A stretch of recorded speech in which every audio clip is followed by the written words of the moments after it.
BRS పాలనలో పెద్ద ఎత్తున కుంభకోణాలు జరిగాయని కాంగ్రెస్ ప్రతిపక్షంలో ఉన్నప్పటి నుంచి విమర్శిస్తోంది. అటు ఆంధ్రప్రదేశ్లో వైసీపీ ప్రభుత్వం అవకతవకలు, అరాచకాలపై టీడీపీ, జనసేనలు ముందు నుంచి ఆరోపణలు చేస్తున్నాయి. రెండు రాష్ట్రాల్లో ప్రభుత్వాలు మారగానే గత ఆరోపణలపై వాటన్నిటిపై విచారణలకి ఆదేశించాయి. అక్కడ ఇక్కడ వరుసగా కేసులు నమోదవుతున్నాయి. ఆ క్రమంలో తెలంగాణలో కాంగ్రెస్ ప్రభుత్వం, ఏపీలో కూటమి సర్కార్ కక్ష సాధింపులకి దిగుతున్నాయని బీఆర్ఎస్, వైసీపీలు గగ్గోలు పెడుతున్నాయి. ఏది ఏమైనా రానున్న 4 ఏళ్లలో రెండు రాష్ట్రాల విపక్ష నేతలకి చుక్కలు కనిపించడం ఖాయంగా కనిపిస్తోంది.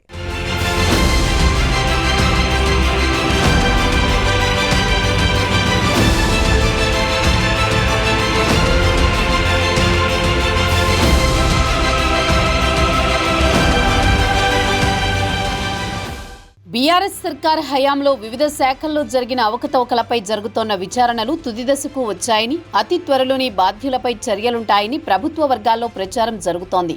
కాళేశ్వరం, ఫోన్ ట్యాపింగ్, ధరణి, విద్యుత్ కొనుగోళ్లు, ఫార్ములా ఈ-రేస్ ఇలా రకరకాల కుంభకోణాలపై విచారణలు జరుగుతున్నాయి.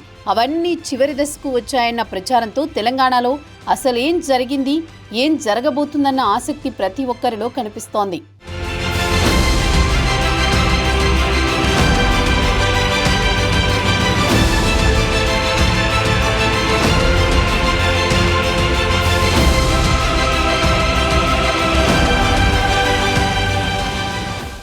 బీఆర్ఎస్ సర్కార్ హయాంలో జరిగిన అవకతవకలేంటి, అందులో ఎవరెవరికి భాగముంది, ఏ శాఖలో ఎంతమేర అక్రమాలు జరిగాయి అన్న అంశాలు అందరి చర్చల్లో నలుగుతున్నాయి. కాళేశ్వరం ప్రాజెక్టులో భారీ ఎత్తున అవినీతి జరిగిందని అధికారంలోకి రాకముందు నుంచి ఆరోపిస్తూ వస్తున్న కాంగ్రెస్ పవర్లోకి రాగానే దానిపై రిటైర్డ్ న్యాయమూర్తితో విచారణకు ఆదేశించింది.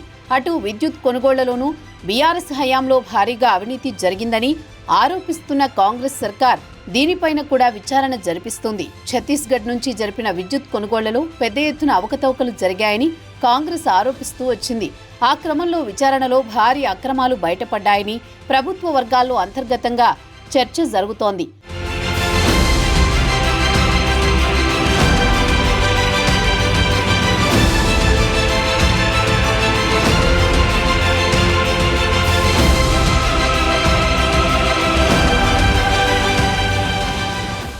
ధరణి పోర్టల్ను తీసుకొచ్చిన బీఆర్ఎస్ సర్కార్ రాష్ట్రంలో భూములను పెద్ద ఎత్తున అన్యాక్రాంతం చేసినట్లు వచ్చిన ఆరోపణలపై కూడా విచారణ జరుగుతోంది.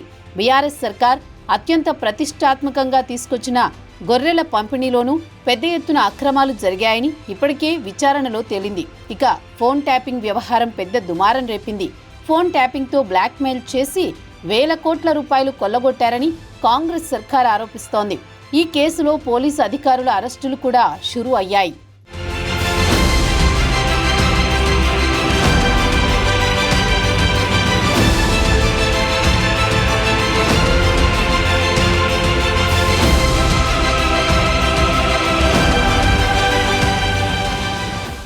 అలాగే ఫార్ములా ఈ-రేస్ వ్యవహారంలో కుంభకోణం జరిగిందని ప్రభుత్వం గుర్తించింది. ఆ అక్రమాలపై అవినీతి నిరోధక శాఖ విచారణకు ప్రభుత్వం పర్మిషన్ ఇచ్చింది.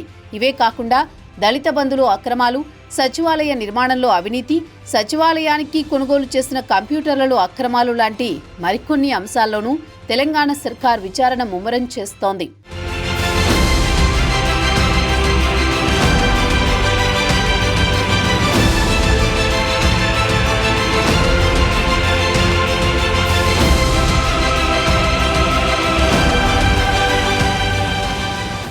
అటు ఏపీలోనూ అదే పరిస్థితి కనిపిస్తోంది. గత వైసీపీ ప్రభుత్వ హయాంలో జరిగిన దౌర్జన్యాలు, అక్రమాలపై విచారణలు వేగవంతమవుతున్నాయి.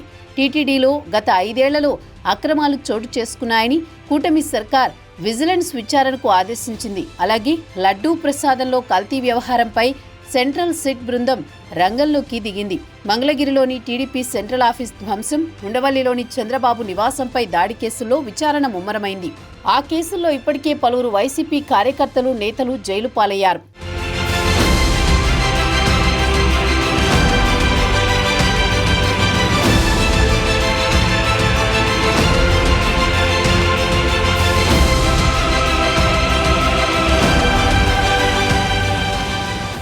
అవినీతికి పాల్పడిన ఏ ఒక్కరిని ఉపేక్షించబోమంటున్న కూటమి ప్రభుత్వం ఉమ్మడి చిత్తూరు జిల్లాలో మాజీ మంత్రి పెద్దిరెడ్డి రామచంద్రారెడ్డి భూ కబ్జాలపై సిఐడి విచారణ జరిపిస్తోంది. కబ్జాల్లో పెద్దిరెడ్డికి అన్ని విధాలా సహకరించిన అప్పటి మదనపల్లి డిప్యూటీ కలెక్టర్ మురళి ఇప్పటికే అరెస్ట్ అవ్వడంతో ఆయన నోరు విప్పితే పెద్దిరెడ్డి బుక్ అవ్వడం ఖాయమంటున్నారు. మరోవైపు గత 5 ఏళ్లలో ఇష్టం వచ్చినట్లు పోస్టులు పెట్టిన వైసీపీ సోషల్ మీడియా యాక్టివిస్టులు ఒక్కొక్కరుగా అరెస్ట్ అవుతున్నారు. తమ వారిపై అక్రమ కేసులు పెడుతున్నారని గగ్గోలు పెడుతున్న మాజీ ముఖ్యమంత్రి జగన్ తాము మళ్లీ అధికారంలోకి వచ్చాక మీ అంతు చూస్తామని ఏకంగా పోలీసు అధికారులకే వార్నింగులు ఇస్తున్నారు. మొత్తానికి 2 రాష్ట్రాల్లో ప్రతిపక్షాల పరిస్థితి అలా తయారైంది ఇప్పుడు.